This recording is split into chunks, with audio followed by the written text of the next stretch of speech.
This video is all about color spaces in Photoshop. It's a very technical topic, but I hope to give you enough information to give you some idea of how to think about it and how to make it useful within your general workflow. When you look at an image in Photoshop, behind the scenes, everything you ever see on your computer screen is actually made out of only 3 colors. And that's because your computer screen only uses 3 colors to display your images, and those 3 colors are red, green, and blue. Here I can just show you that I can separate this into the amount of red, the amount of green, and the amount of blue that's used. I can do the same thing below. If I choose to come over here, red, green, and blue. If I combine those back together, you'll see all the intermediate colors again. And everything you see is just a combination of red, green, and blue. This one I'm not going to attempt to get back because I don't remember the order they were in. So behind the scenes, that's why our image is in RGB mode most of the time. Your digital camera images come in that mode. Every image you want to see on your computer screen are in that mode. And that's because both your camera and your computer screen uses red, green, and blue to create your images. Well, this thing known as a color space.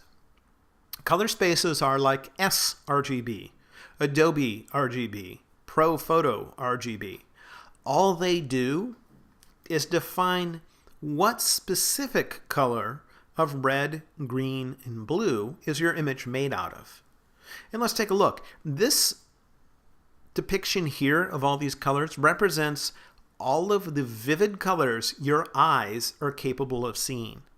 Now, it doesn't actually show you those colors because your computer screen cannot show you the most vivid green your eyes are capable of seeing. The screen's just not capable of it. Especially with blues. You've seen a blue much more vividly blue than this. And same with reds. Your computer screen is limited. It's not quite the same as real life. But let me show you the colors that those represent. If you hear of sRGB, sRGB just means a certain color of red, green, and blue that your images would be made out of. And here would be the color of green, there's the color of red, there's the color of blue that sRGB describes. Well, if you were to draw a straight line between those 3 colors, you would see the range of colors that you could create using sRGB. Because you can't make anything more saturated than the red that defines sRGB, or the green, or the blue. And so sRGB is the most limited color space. That means that you cannot have the most vivid colors if you're using that choice called sRGB. You'll find that choice when you're creating a brand new document. You go up to the File menu and choose New. One of the choices is the color space you want. The other place you'll find it is when you're opening a RAW file and you're in the Adobe Camera Raw dialog. At the bottom of your screen will be a line of text that tells you the resolution of your image and the color space. And if you click on it, you could choose what you would like to use when you open that picture. And it will determine what's the most vivid colors you could have in that picture. I can't have anything more vividly green than the green this image is made out of, so it can't be any further out here. So let's look at the difference between the 3 most popular choices that are used. sRGB is the most popular choice. It's kind of the consumer choice that most people use. It's not a bad thing to use or anything, but it's just the most popular. Then Adobe RGB is also popular. And if I turn on Adobe RGB, you'll see a larger triangle. You'll notice the red and the blue are almost identical to what's used in in sRGB, but the green is more vivid. And by using a more vivid green to define our image, we can create more vivid yellows, more vivid greens, and more vivid cyans. The third choice that is used is one called ProPhoto RGB, which is an absolutely huge range of colors. Now, you might think you'd want to use this choice called ProPhoto RGB for everything because it allows you to have the most vivid colors that you could possibly have. But that's not usually the case. And let's take a look at why. Let's first think about printing on a printing press. On a printing press, let's say we want to print on a relatively cheap paper, relatively fast printing. That would be known as web uncoated. That would be like just low quality publications on paper that's not glossy. Well, if I turn on this choice here, this is the range of colors that can be reproduced on that kind of printing. And if you look at that particular shape, you'll find that it's completely contained within the shape of something called Adobe RGB. And that means if you print in the newspaper, or you print on really low quality printing, uncoated paper, it doesn't make any sense to use anything but sRGB, because the kind of printing you do cannot make anything more vivid than that. And so that makes total sense there. But if, on the other hand, let's say we print on a printing press with really high quality paper, on a slow printing press that can do a good job, well, that would be known as sheet-fed coated. And if so, do you see how big of a shape that is? That represents the range of colors that could be reproduced on high quality paper on a relatively slow printing press that can do a high quality job. And if you look at it, this shape is larger than that little triangle that represents sRGB. You can have more vivid yellows, you can have more vivid greens, you can have more vivid blues. And so if that's the kind of printing you do, that's how you reproduce your images, it doesn't really make sense to use sRGB. You probably want to use Adobe RGB. But if that's the kind of printing you do and that's all you use your images for, just totally would not make sense to use this big triangle that is called ProPhoto. Because you would then be able to create colors in Photoshop that are so vivid that you can never print them with that particular kind of printing. You want to get the kind of output you're using to be somewhat close to the kind of printing you might do, assuming you're printing your images. So then let's think about printers, like you have a desktop printer, that kind of thing. Now in here, I don't have modern printers in here because I made this particular illustration like a decade plus ago, and the software used to make it is expensive. It's called ColorThink, and I don't own that software, so I can't update this easily. But let's take a look at what would happen if we were using a desktop printer, like an Epson inkjet. Here, I'm going to turn on a profile for premium glossy paper. Do you see how big that is? That represents the range of colors that could be printed on that old Epson printer. And if you notice that, it's much larger than the triangle that represents what's known as sRGB. Which means if I use sRGB, I'm limiting the range of colors so they're nowhere near what I could actually print. And so sRGB wouldn't make sense if I print my own images on a desktop color printer. Instead, if you look at that shape, it's really close to matching the range of Adobe RGB, which is the medium of those three circles. Adobe RGB would make much more sense to use if I'm printing on my own printer on my desk. Now, these are old printers. In the last 10 years, they've added many additional inks to inkjet printers, and they've made it so the shape and size of this particular shape would be much larger than it is here. And therefore, if you have one of the newest printers that has the newest sets of inks in it, then you might want to consider starting to think about ProPhoto RGB, because then you can take full advantage of the range of colors your printer can reproduce. But in general, sRGB is perfectly fine if you print in the newspaper or if you print on low quality paper on a printing press. sRGB is also used oftentimes when you send out your images to be printed. And by looking at these triangles, you might think, well, dang, I'd always want this huge one because I want my images to be able to be this colorful, way out here in the greens and such. Well, know that this particular illustration represents the most vivid colors your eyes are capable of seeing. And unfortunately, your screen is not capable of showing those. So even though you see them here and you might be thinking that, man, I want to be able to make things this vivid, well, you can easily make things as vivid as what you see in this diagram because we simply can't show you the range of colors your eyes can see with on your computer screen. So it's kind of a simulation. So let's look at a few of the areas where this is involved. The first one is if you go to the Edit menu, there's a choice called Color Settings. And in Color Settings, you'll find a whole bunch of settings, but we're only going to look at one. It's up here called Working Spaces, and it's called RGB. This is the default setting, where if you create a brand new document in Photoshop, it wants to know what color of red, green, and blue should it be made out of. And you're either going to choose sRGB, Adobe RGB, or ProPhoto.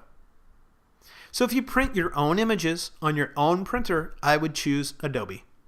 If you're getting really technically proficient and you want to get the absolute most out of a really modern printer, I would consider ProPhoto. And if you print mainly in newspaper, or you print an uncoated stock, or you only output things to the internet, I would use sRGB. So I'll set mine up to Adobe RGB. I can ignore the rest of the things in here. That just means when I create a brand new document, what should it be made out of? And so now when I go to the File menu and choose New, you will find that right down here it says Color Mode, RGB, and down here where it says Color Profile, this is where you're choosing what setting you would like to use. That determines the range of colors that you're going to have in your picture. Now, let's say that we have an image that it's in sRGB. It's got the more limited color range, and we want to change that. Let's look at the options that we have. If I go to the Edit menu, I will find a choice here called Assign Profile and another called Convert to Profile. And that's how you can change from what's known as one color space to another. That means if you have a document that's currently in sRGB and you want it to be in Adobe RGB, you go to one of those two options to do it. First, if you want to find out what color space you're in, you can go to the bottom edge of your document. There's a little triangle down there, and one of the choices within here is called Document Profile. It'll tell you, whichever image you open, what mode's it in, what color profile is attached. In this case, I have one that's in Adobe RGB. So let's look at the difference between choosing Assign Profile and Convert to Profile. First off, Assign Profile is something I would only use if the image I'm working with is what's known as untagged. That means it has no profile whatsoever attached to it. And if it has no profile whatsoever attached to it, it would say untagged down there at the bottom.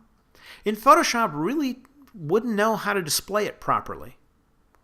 And so I would choose Assign Profile, and when I do, right here, I get a pop-up, and I would choose between the top choices here, sRGB, Adobe RGB, and ProPhoto. And as I did, you would see the image change in appearance. And I would pick whichever choice makes the image look its best.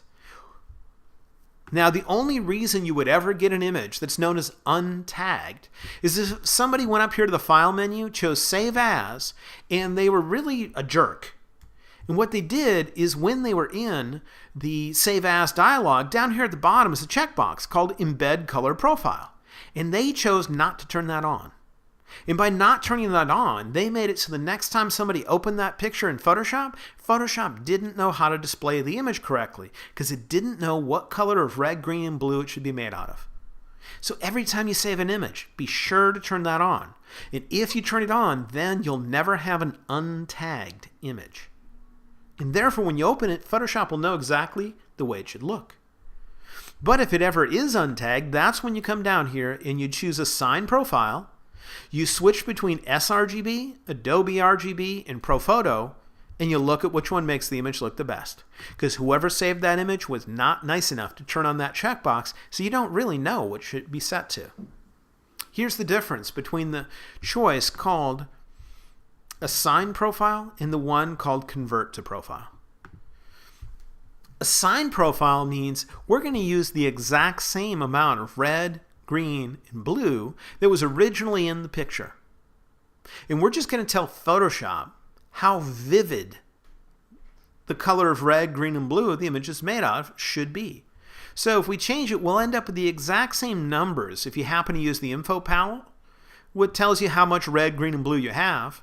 But we're just changing what color red, green, and blue represents, how vivid they are. But the numbers that make up the file don't change. If you choose the choice called Convert to Profile, then it tries to maintain the appearance of the picture and makes it out of a slightly different color of red, green, and blue. So that, let's say we had an image that's in sRGB mode that has a more limited range of colors within it. And we say, let's convert that to Adobe RGB. Well, it would say we used to use 90% red in our original picture. but that was a pretty mellow red. Now that we're going for a more vivid red, to make the image look the same, let's dial down how much of the red it is so it still looks the same. Let's do the same thing for green because we're using a more vivid green in Adobe RGB. And for blue, let's do the same, mellow it out, so that we're going to have the exact same look in the end result. We're just making it out of a more vivid version of red, green, and blue. So this would be the equivalent to converting from sRGB to Adobe RGB, or Adobe RGB to ProPhoto. So what that means, I know it's a lot of details you can be confused about, but the only time that I use the choice called Assign Profile is if a profile is missing, meaning the image is untagged. And that means somebody chose Save As and they didn't turn on that little checkbox called Assign Profile. Or it's simply the wrong profile, which is rare, and you know what the right one is. Otherwise, I would choose Convert to Profile 99.99% of the time, because that means maintain the look of the image and make it out of a different version of red, green, and blue. So let's look at how this really affects an image. This image, I'm going to convert to make sure we start with the smallest profile we can. You can ignore what I'm doing right now. Just know that I'm making sure it's made out of the most limited range of colors. It's called sRGB. Then let's look at how we can figure out when this image is reaching the limits of that particular color space. We're making it so vivid that we're reaching the limits. You do that by coming up here to the window menu and choosing Info. In the Info panel, you're going to find numbers for red, green, and blue. And if you move your mouse over the image, you'll see various numbers changing where it says RGB. If those numbers reach either 0 or 255, it means you're getting to the edge of that color space. It means you're getting so vivid, you're at the limit of what sRGB can contain, or Adobe RGB, or whatever color space you're in. If you want to get a better sense for that, I'll show you. I'm going to click on my foreground color to get a color picker. And in here, let's grab the most vivid colors we could possibly make. And as I go through this entire line of the most vivid colors, look over here at the RGB numbers.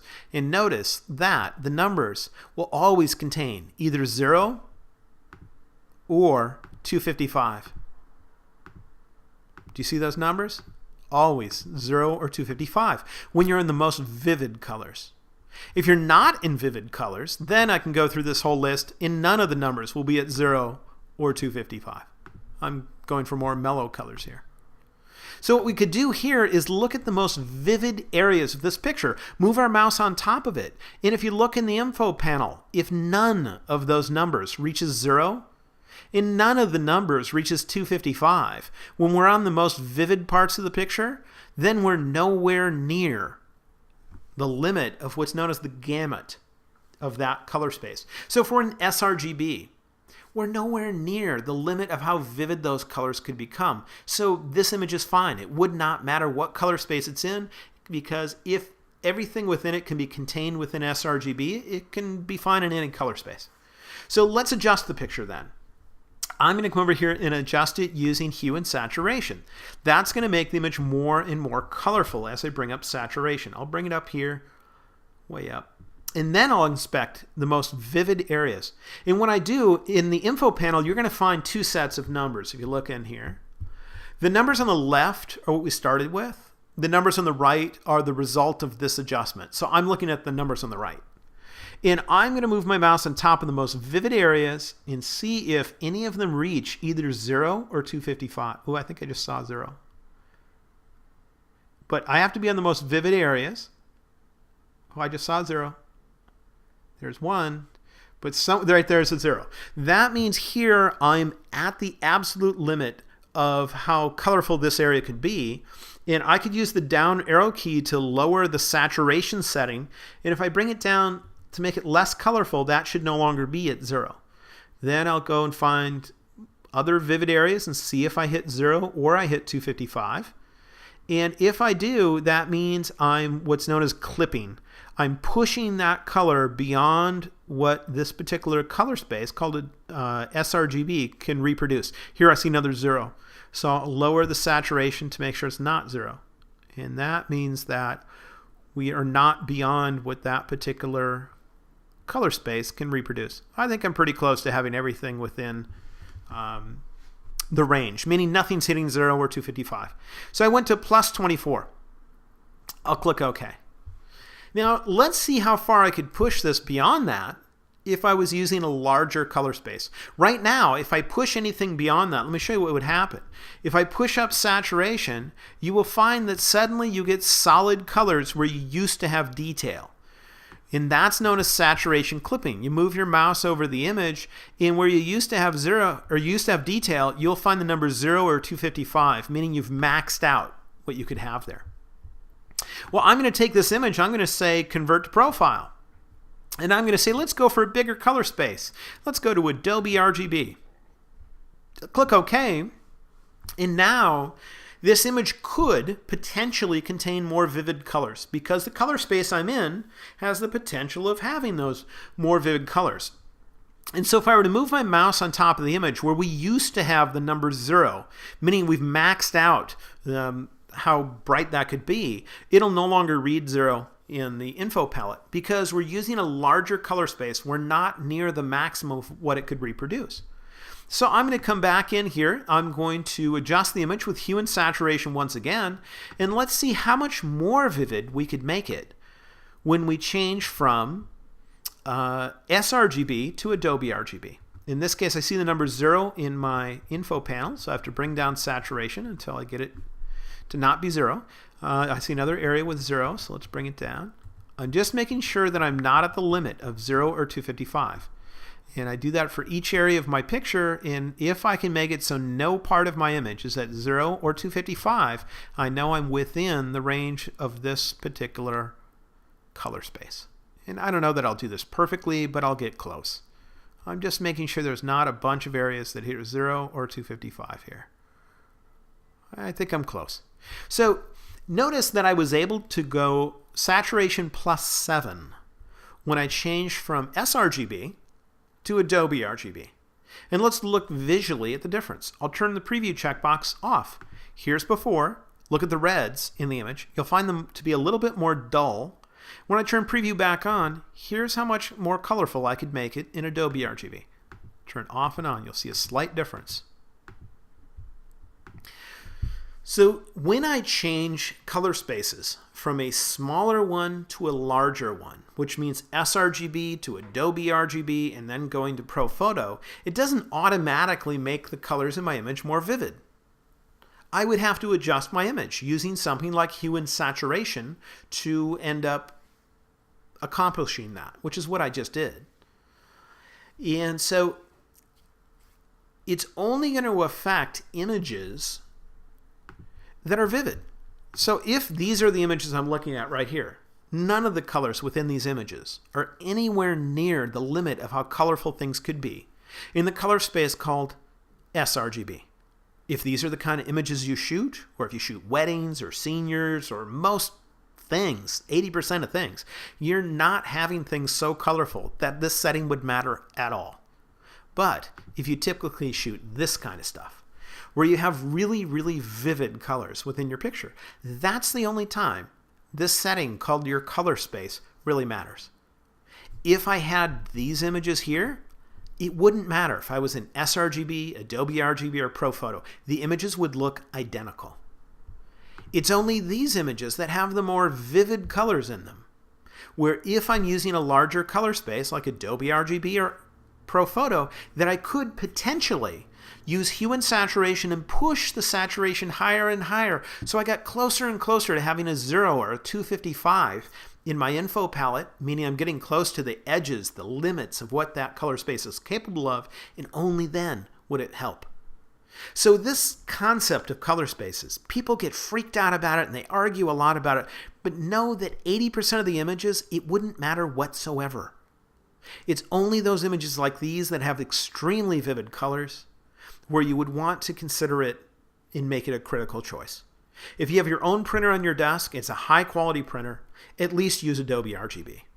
And if you get really good at thinking about color and adjusting it, consider ProPhoto, but don't casually go to ProPhoto because it's too easy to mess things up there, because there's a lot of colors your screen can't even show you that can be in ProPhoto. Anyway, this is color spaces, not a topic you enjoy talking about, but I wanted to give you some insight about it. For most people, if you don't print your own images, sRGB can be okay. If you print your own images or you send them out to a really high quality vendor to print them, then Adobe RGB, and only for people that are really color savvy and really know what they're doing, would I consider ProPhoto.